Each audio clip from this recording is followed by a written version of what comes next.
you want us to have a conversation amongst each other? Yes.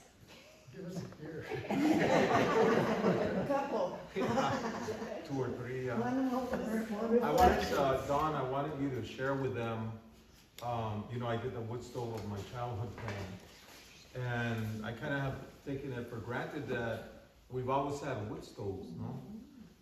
But in your book, Sabino's Map, you talk about how the wood stove got here and who brought them. I give you the books. No te acuerdas? I'm trying to remember now. The Oh, yeah, the missionaries. missionaries, yeah. Yeah, the missionaries, that's an interesting thing. The missionaries, the Presbyterian missionaries that came in 1900, Miss Clark, they were their student.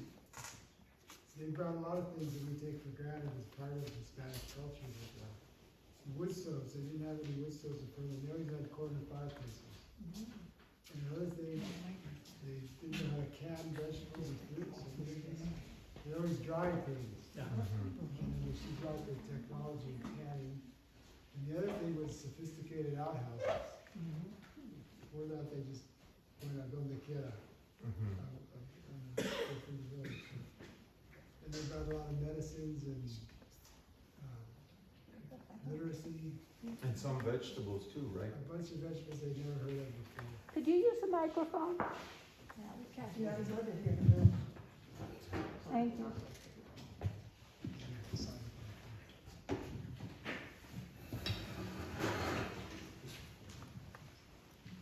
Yes, I've always thought the Presbyterian story is really interesting because the missionaries brought so much to these villages, especially two of the most prominent were Dixon and Chimayo and Ranchos de Taos, where they missionized and established schools. And for example, my grandmother was fluent in both Spanish and English, and she wrote in both languages, and she left notebooks full of poems and songs and prayers written in Spanish and English.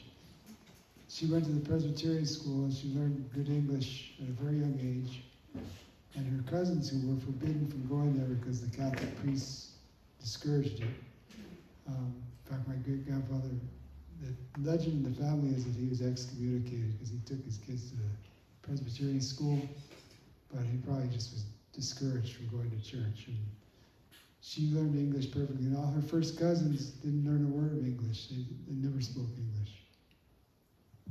I noticed Father Cooper's name on the St. Anthony's across the road. Well, here's a Chamizal story. The Dominguez and Rodriguez families from Chamizal. And anyway, Jose Inés Dominguez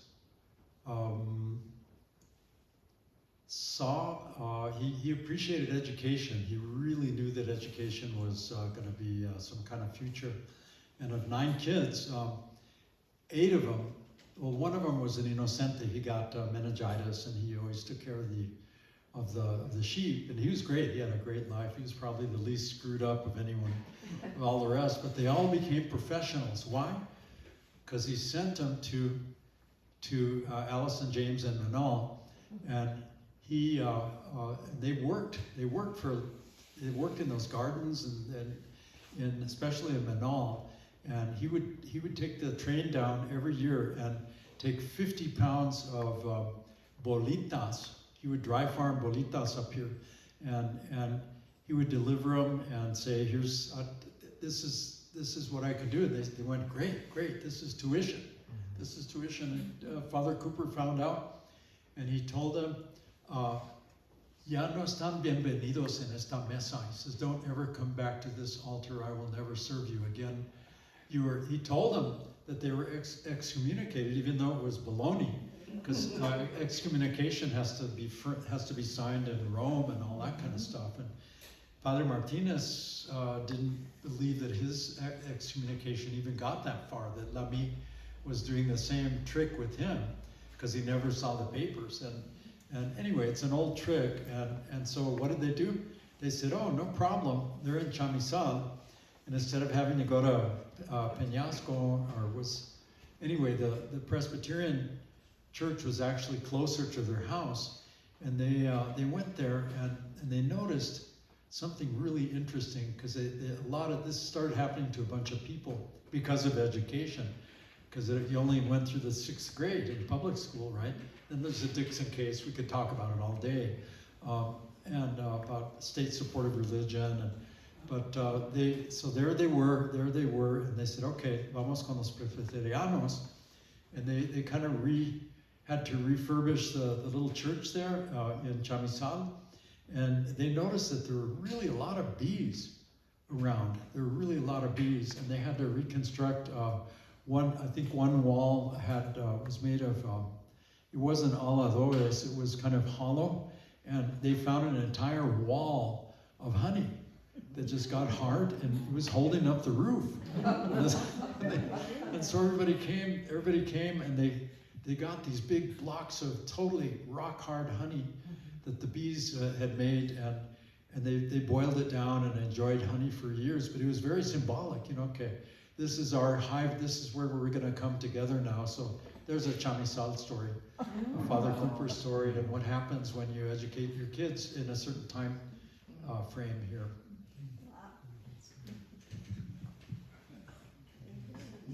No quiero esa cosa. No tener miedo. You mentioned, I think it was you who mentioned Torreones, a Torreon. Yeah, and I don't know how many of you know this, but there used to be how many Torreones in the Plaza del Embudo? 2, 3. Wild guess, no? Well, we know of 2 for sure.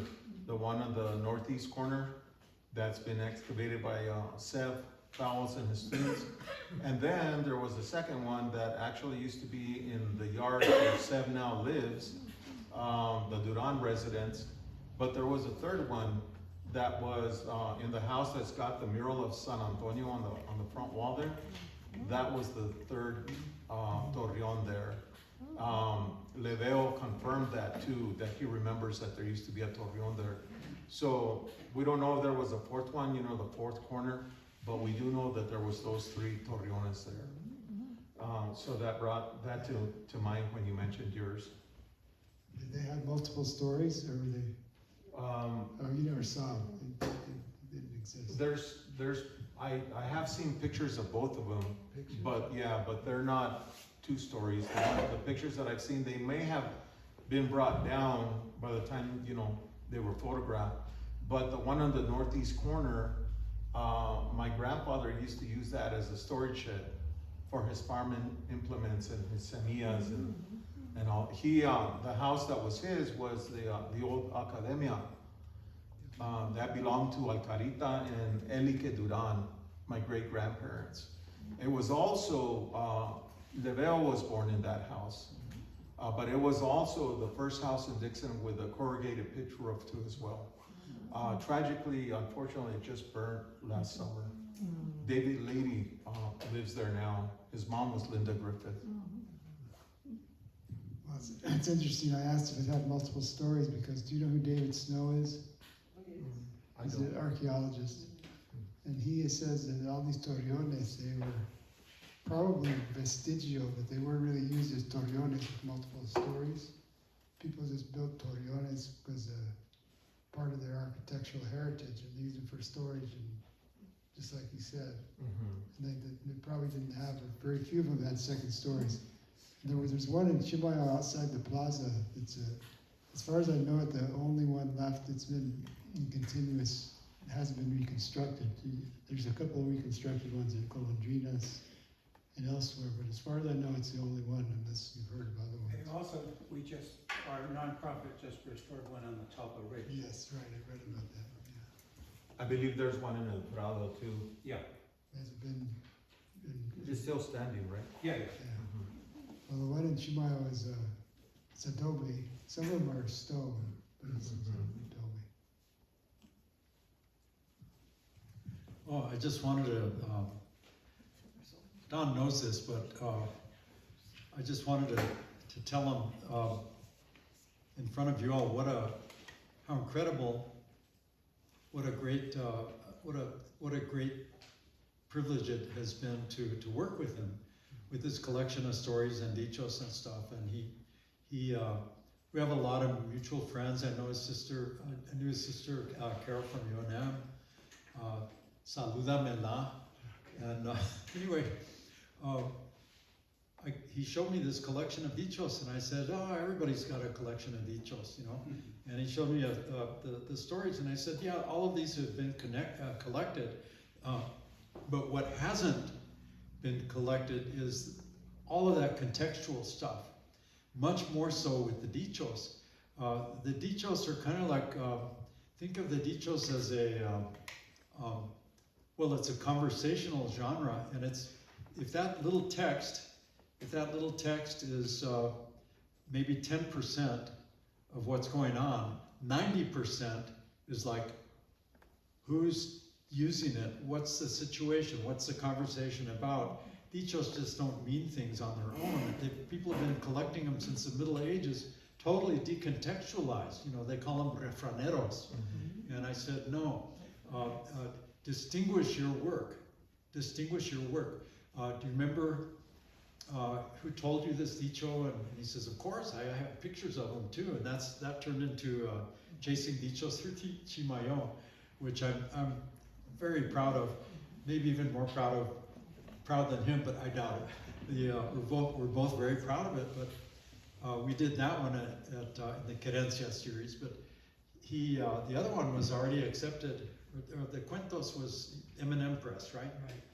Museum in New Mexico, and I said, hold the presses right now, hold the máquinas, and you need to see if you can remember what in the heck did you do that she would ever tell you Juan Burubete, the guy that really screwed up, you know, and he said, oh yeah, you know, that day, and all those stories are there, and it is, I must say, it is the best cuento collection in New Mexico because of this contextualizing feature, because cuentos have a little bit more to them than dichos do, but you know, hay colecciones de cuentos donde quiera.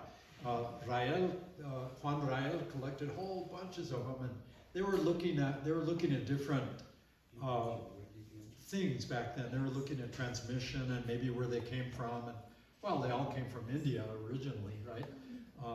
Like the Tar Baby story and all that stuff.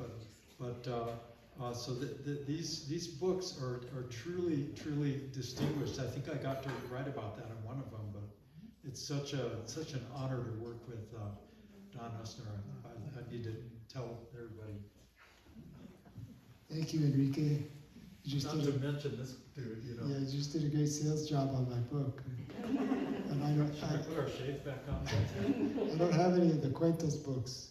I have a couple of Dichos books and a couple of Salinas Maps books. But the Cuentos books, I just don't have any in stock. But if you want one, I'll send you one.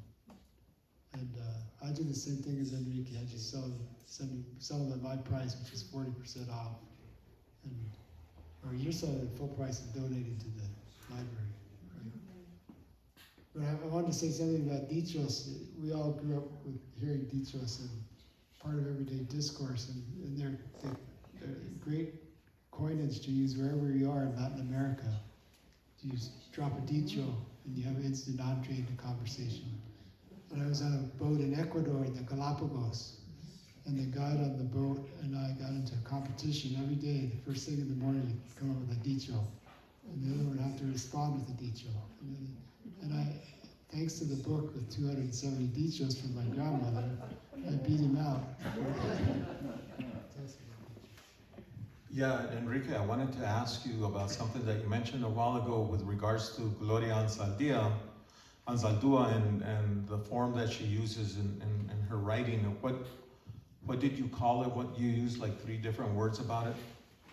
Oh my goodness, it's she just did it just because she was Gloria, and you did it because you're Levi. I did it because I'm Enrique. But it was an innovation at the time. That book was so influential because she poured her heart out in sections of it, and then there would be a poem there, follow up, and then there'd be like an analysis of La Virgen de Guadalupe, or more.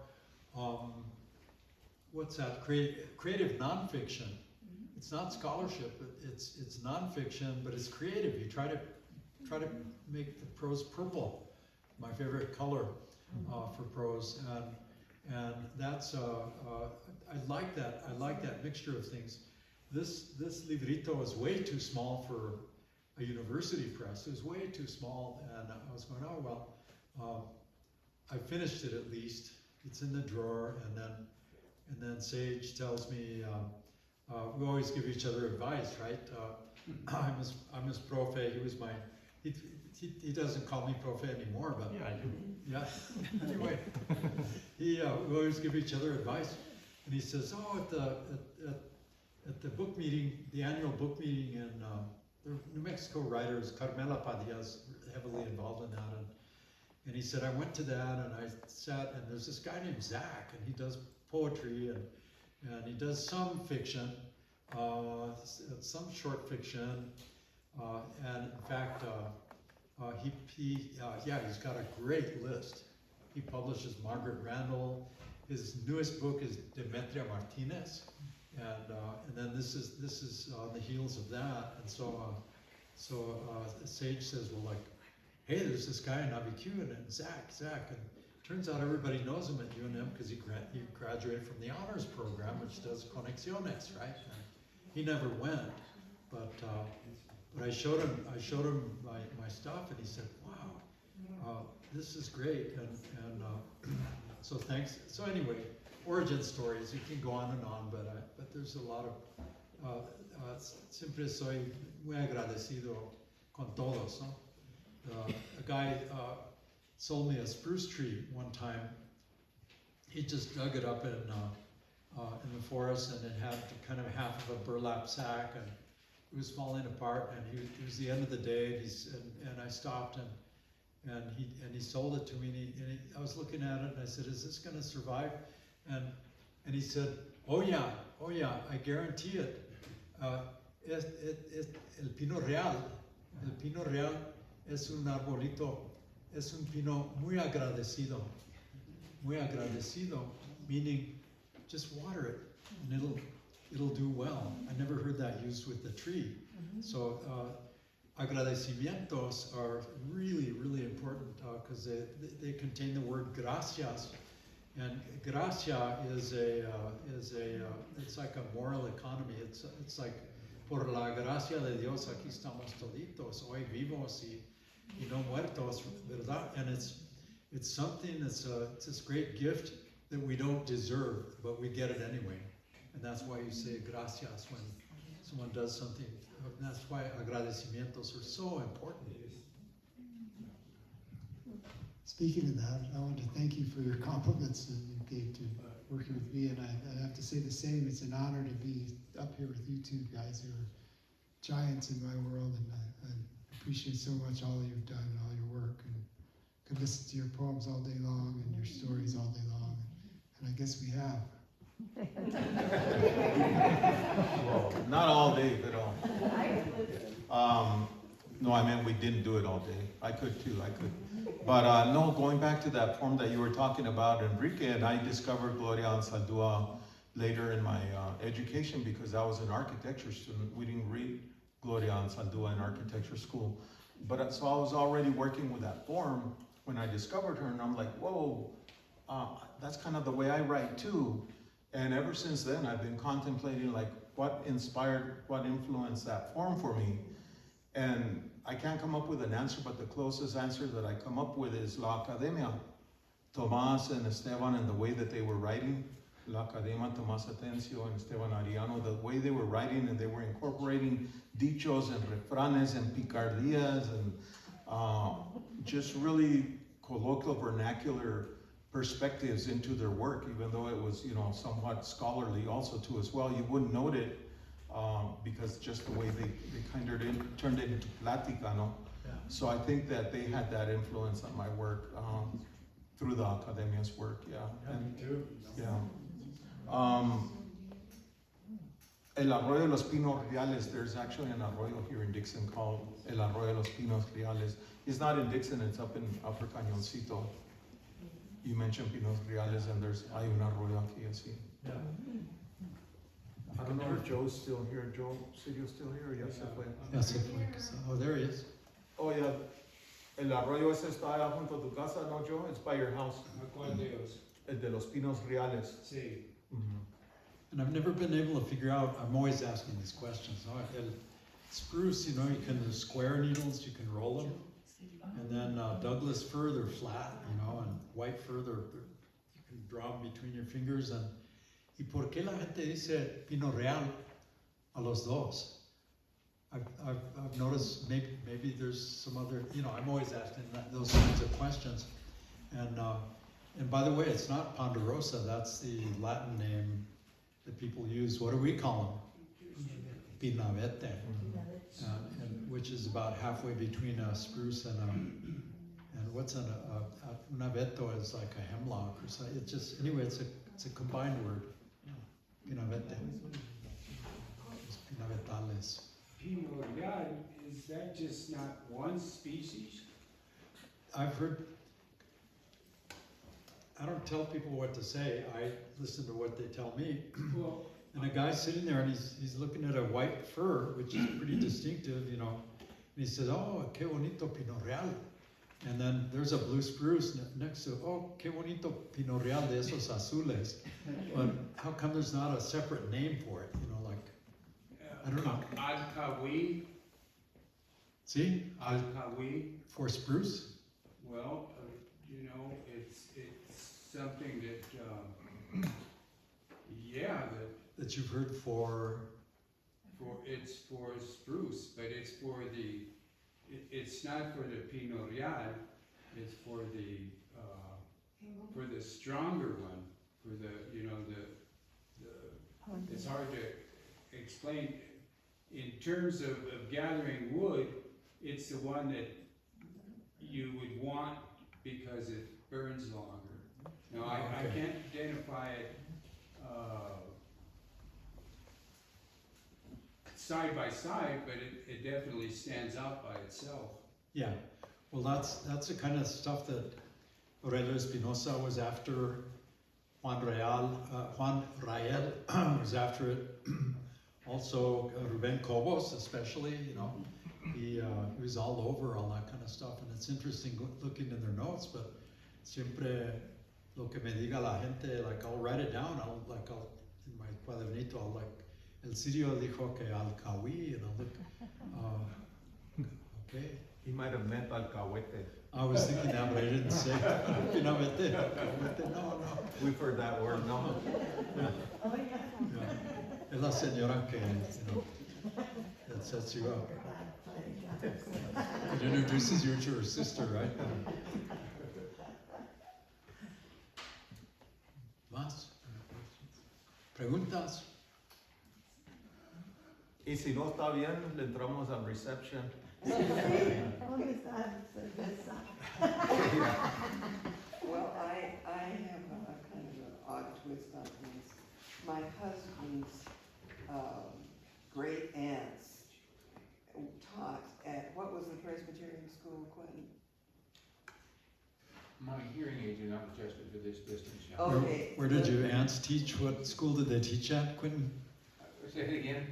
What Presbyterian school did your aunts teach at? Smith, which was in Trucha. Oh, Smith School. In Chimayo also, right? With John Hyson. John Hyson. It was a farm, it was Margaret Carnine who was at John Hyson, and it was at Smith. Margaret Carnine was just a family friend, and my aunt Olinda Meeker was at Smith School. And when I ask people, there are about 1 out of 3 people in that area that are named Erlinda, Olinda, or a couple other variations. And 1 out of 3 of them will say they were named for a teacher at the school, so I take that to be Olinda Meeker.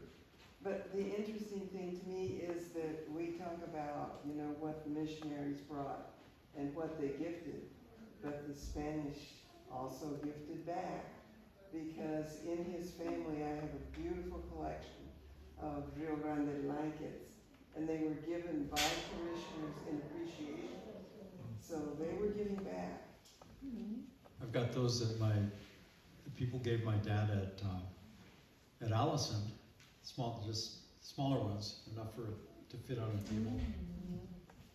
La mía es grandota. Suerte. I just have a comment that I wanted to agradecerlos, ¿no? Por lo que hacen. Like, I could listen to your poesía all day, and it inspires me to write more. I could look at all of your photos, and that also inspires me to retratar más de nuestra gente and nuestra comunidad. And I'm always a fan of Enrique's, like with our natural environment and going deeper into what it is that we are seeing in our everyday experiences. And to I just consider all of you as maestros and inspiradores, you know, and we need that for our nueva generación. Gracias, Carmela. And she is an amazing poet, Carmela herself. And Tommy's a poeta over there también. Hay varios poetas aquí adentro, pero yeah, I use both of their works in my classes. Don Sabino's map I've been using for years. It's like a Bible for me. And of course, Enrique's work, all the different books that you've put out. But one of my favorites is the Tesoros del Espíritu, which is a collection of all kinds of different genres, including a audio CD. That I used to use that in my classes, and so it was great because you didn't only just read the cuentos or the dichos, but or even the transcripts of the stories that people were telling. But if you had the audio version, the CD, you could actually even hear them, listen to them. Yeah. And then all your work that you've done, All of Levi's students put their stuff up online. It's just amazing that everything they've done. One time I was driving up to Alamosa and listening to that station they have up there, and there's Levi and all his students, and I was going, wow, was this from last year or the year before? No, it was from like the week before. And then I estaban, you're like, and it was your voice, but Levi's really great at foregrounding and supporting other voices. You know, a lot of poetas are real kind of ensimismados, what's a better way of saying that? Are muy, no muy generosos, digamos, and just editing that anthology. He mentors me, you know. I'd have a versito, I'd say, Levi, se me ocurre esto, and he says, Enrique, work on it some more, you know. And he just became, when he was the first poet laureate, you know, the first official one, with duties. It's not just an honorific, you know. He produced that anthology, and he and Michelle Otero mentored hundreds of people. So maestro de poetas, poeta y maestro de poetas. Muchas gracias, Enrique, and thank you for that. And you know, the funny thing, I think it's funny because I was, in my group of friends here in Dixon growing up here, I was never the one that was, you know, with a microphone, you could say. I was always the one listening. Yeah, always listening to all my friends who were like the real poets and the real storytellers and the real jokers, you know. And then somehow I wind up behind the podium all these years later. But sad to say, most of all of those guys that I grew up with, ya no están con nosotros, no. So in memory of them, I continue to do this work.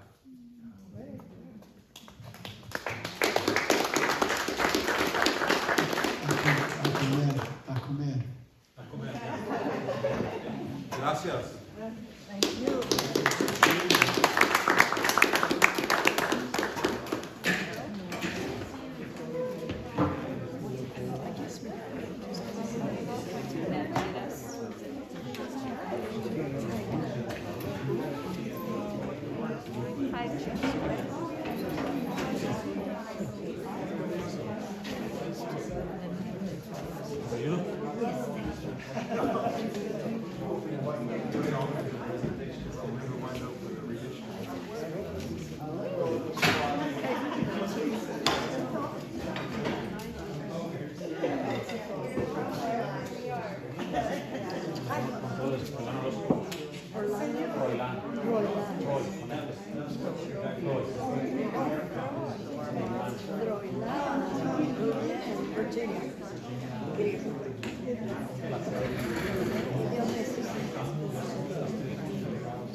Really, really touched me. Everything you've been doing, all these people are just the best. The best. Thank you. Thank you, Sylvia. Hold on.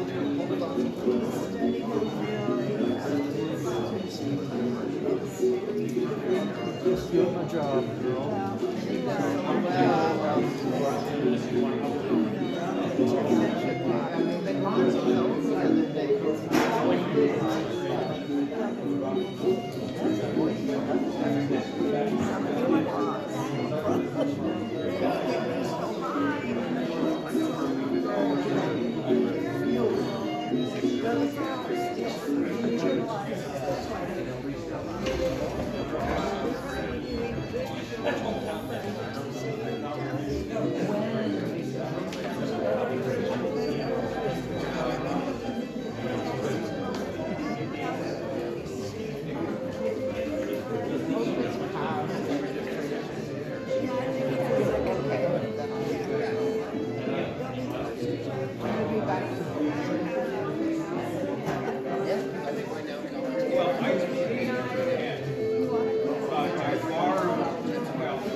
She just like, he didn't want to dance, but she kept away and walked and get off the car.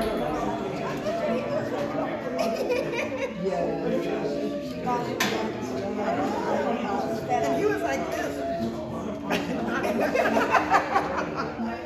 No, the television, no, nothing. Really?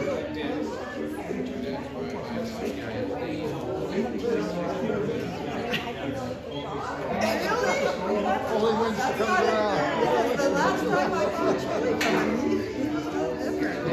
He's very serious. And he carried the bag and he thought he was good. But like, even that day he was real serious. But I still. But she got it. Talk. Yeah. That was all fun. All fun. Okay, good to see you. Let us know when the next one, let us know when you're up on the hill. You come visit me now.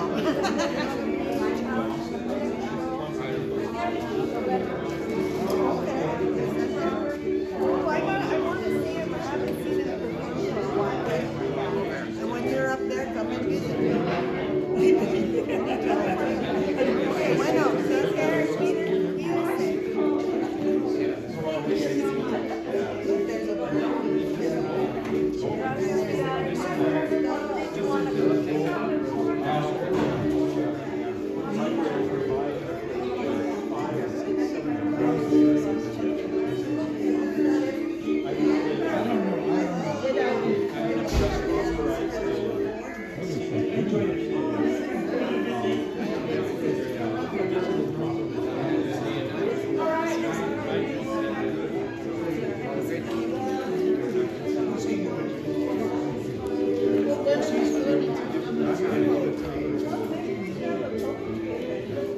I think that's a great idea.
I don't give this away if you want to be.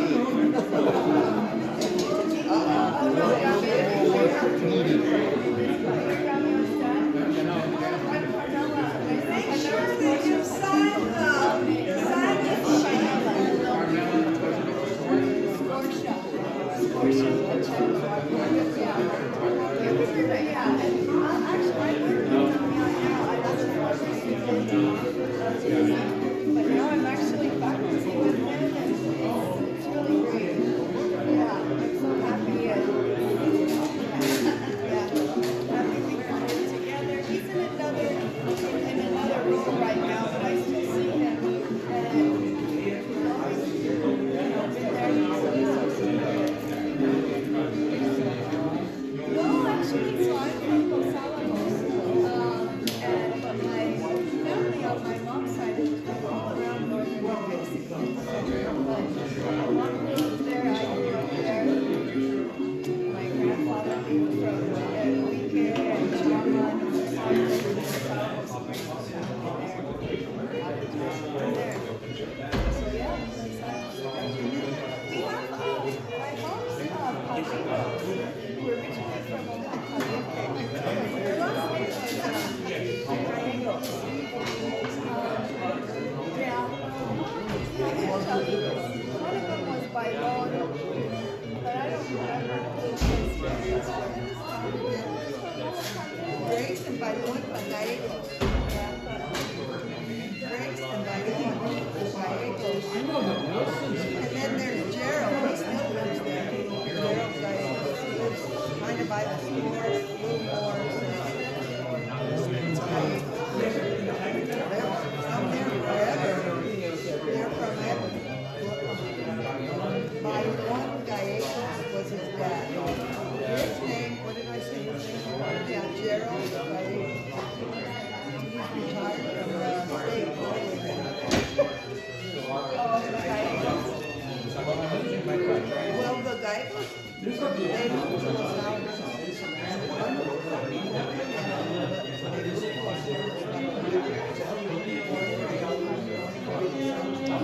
Jeff is living back in Oahu Caliente.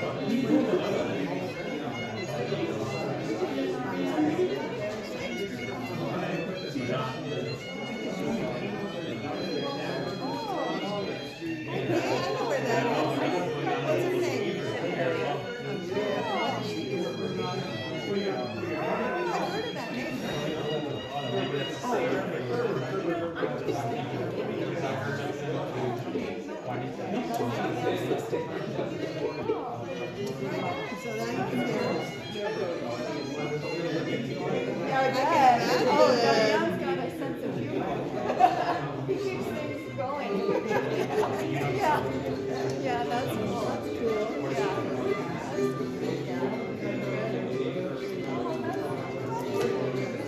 Right when you come into town off the Canyon Road, you get some more shit. The house was built by the government. I live in one of them houses, like the airport. It's like the airport houses, when you see the airport, there's one of those.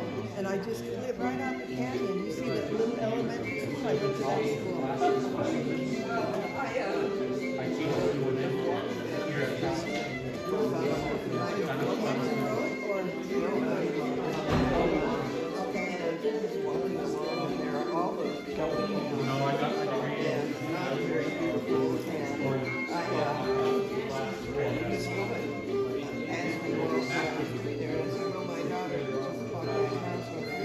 Oh, yes.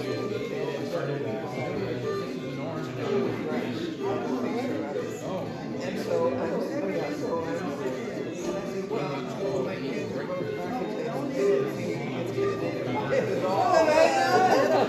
and they turned it into a beautiful house. Yeah, it's tucked right into the forest, and the trailhead is right there. A lot of bears on Walnut too. Oh, I know it. I love Andrea. She calls me when she's working with dogs, and she says, shoe back, shoe back. And I say, what's the matter? And you Andrea, and it was a bear. It was an orange I have. I'm gonna get that look. I better look. The orange is. Well, Andrea. It's like a blood orange? I don't know. Well, they're good. I'm sure how they were It's a weird town, I'll tell you. You grow up in and everything, but it's a good town. I'm not saying it's a bad town. It's a weird town. There's a lot of nuclear people. The kids are pretty good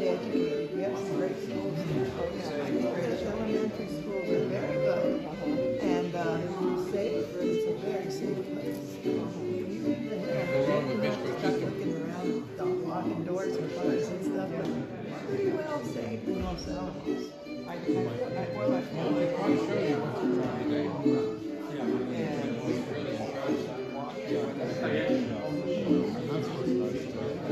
We live right in town. I can walk up to them like nothing.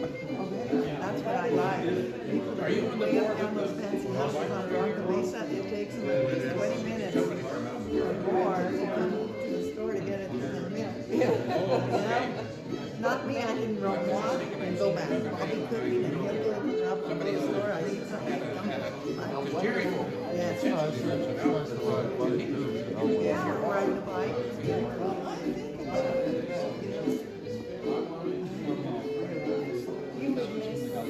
Oh, I would too. I live like this. Visit like Quentin Town. He looks at places, retirement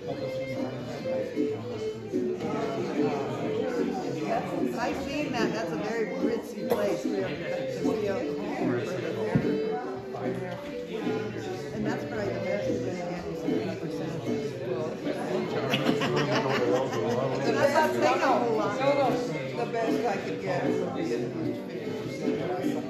Oh, okay. Yeah. I'd have a hard time with that. That's why we Los Alamos. Yeah. Well, no, I don't for Rasa. Oh, Rasa. I thought you said your casa. Oh, that's where me and Doc were in school. And I went to school. A lot of people that weren't Rasa. Oh, yeah. You know, it wasn't easy. And then I went to school. Yeah, I went to school with this one girl. Nuclear engineer. And what is the way I was telling you? Oh, yeah. I'm sure that there's a lot of serious competition. Just had my 50-year high reunion. And but I'm not afraid. I'm pretty proud of me. I would tell all my friends that came. And I was bomb light, you know, the bomb light. Oh, that's right. I said, I would be here already. My family was here. My good parents, grandparents, aunts, uncles. I can drive to Saturday and I can visit Riaz, Saturday, maybe I can visit Springs. And you feel overall, I don't know any better. yeah. I went with my husband to New York. And I lived in Farmington. That was when it was a boom town. And I'm a worker. I'm not a school person. I'm a worker. I'm tired. I run trucks. I'm tired from the lab and big trucks. And help my mom deliver papers, cut grass, whatever I do. Clean house. Before I could go to school, I was with my mom cleaning houses. Doing what we can. Every day, my mom, reunion, some of my friends says, your mom made the best tortillas. And you know what? We had them every day. My little friends, but they would come and visit, you know, or they would have some of my friends.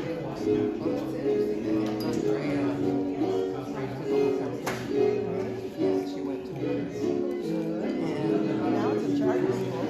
and she did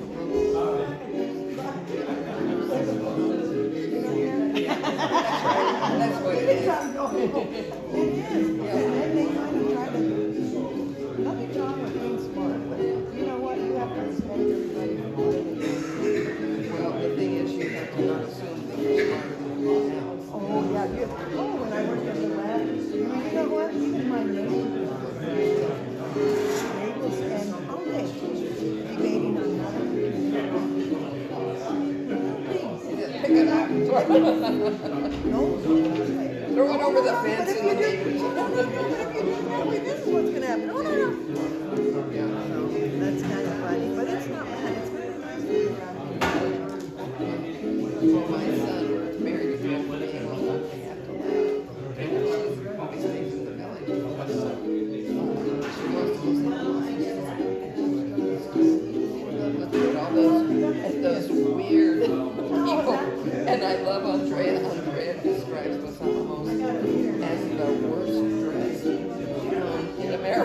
socks. I think I may have their socks. I'll tell you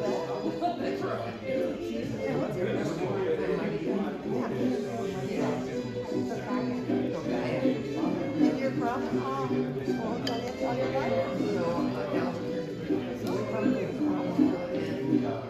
so you're still from Mexico. There's some water. There's a little water. Southern Colorado. I mean, this was all New Mexico north at one point. Well, they were the first ones to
I can see that.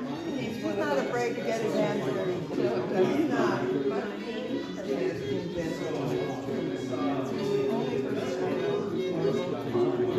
Yeah, I've seen Lana's wife. No, that's Martina. That's the other one. Wow. Yeah. That's not it. Oh, he loves it. I told him. I'm just kidding. I'm just.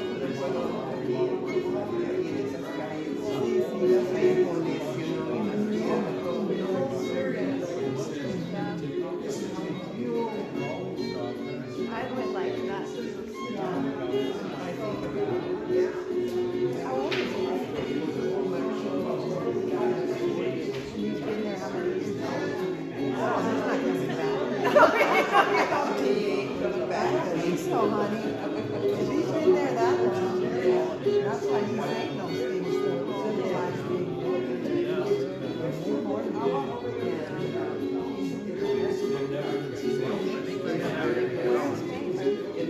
oh, right, this is, yeah.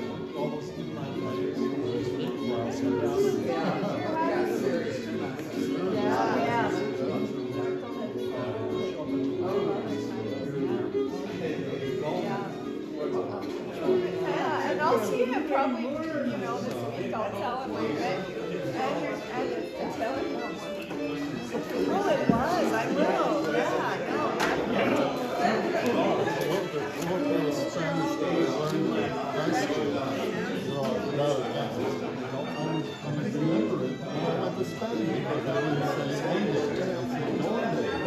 Yeah, we say, oh, yeah.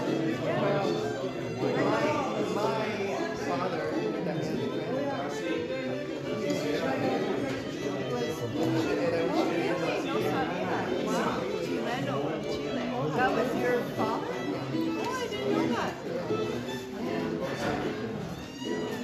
Wow.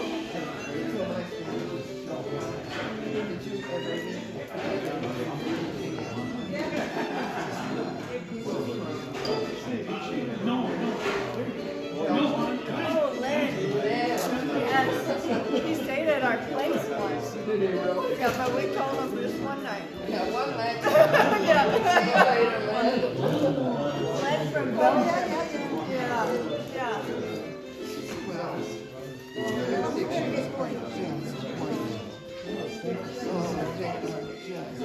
If you don't mind, John, and Levi, I'm going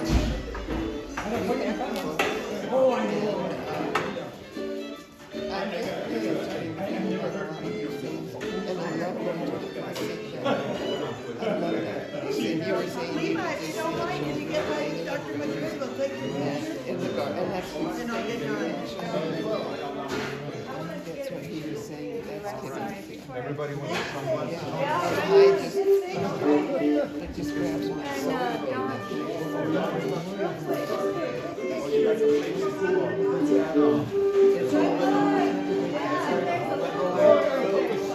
Where's your shades, man?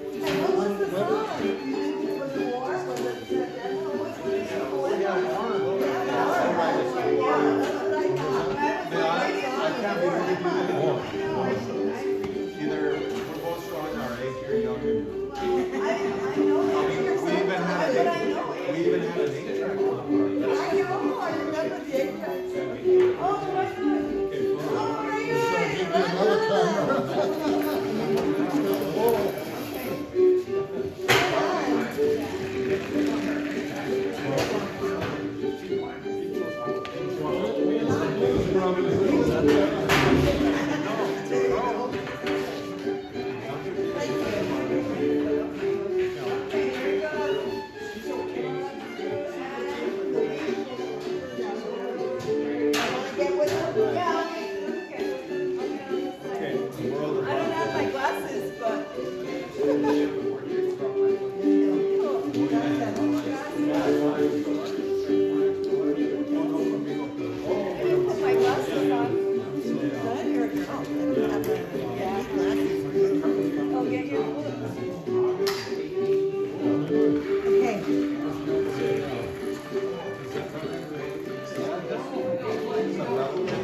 family was from the same village as my wife's family.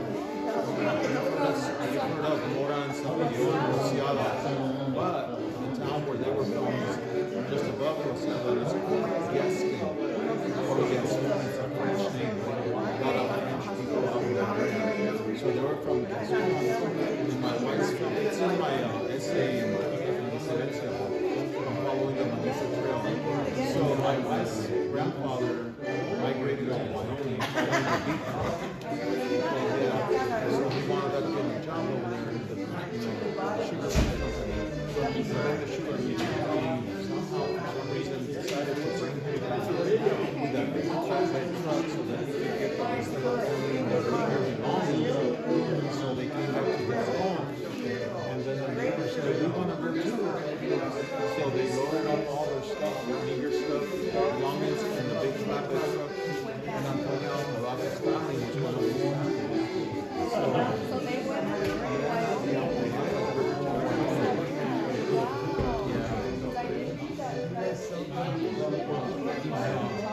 and that's where the kids were born in Riverdale, just like my wife was born in Riverdale. And her siblings were all born in Riverdale. So your wife's family and your family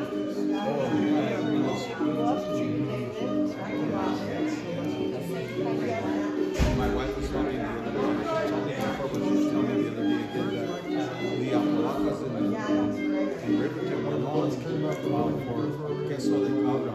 That's the best. I'm always looking for that too.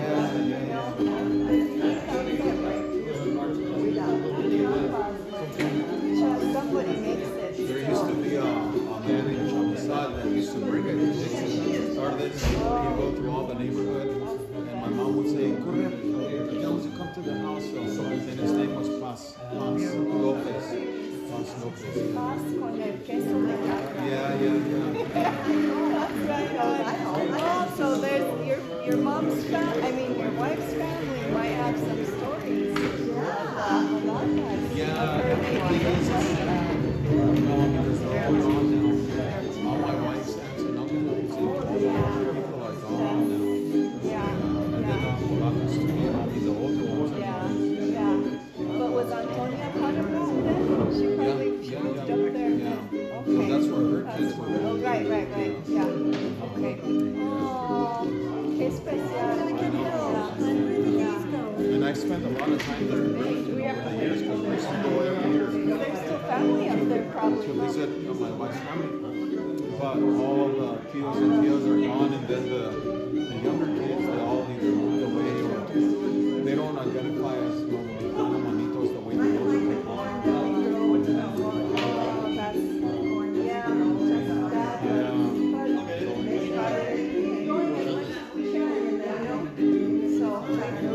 Con la lucha siempre.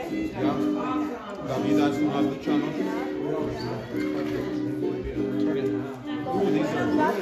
They're good, yeah. The bizcochitos with the alucema. Alucema is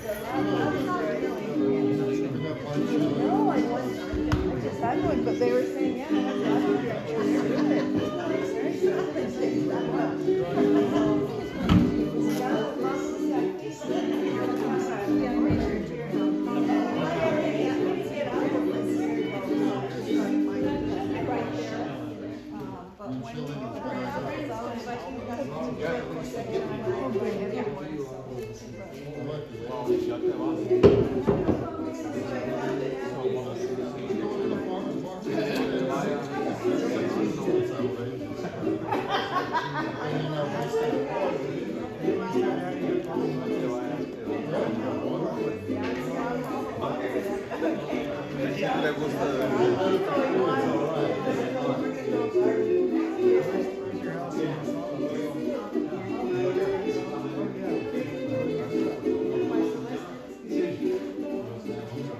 it's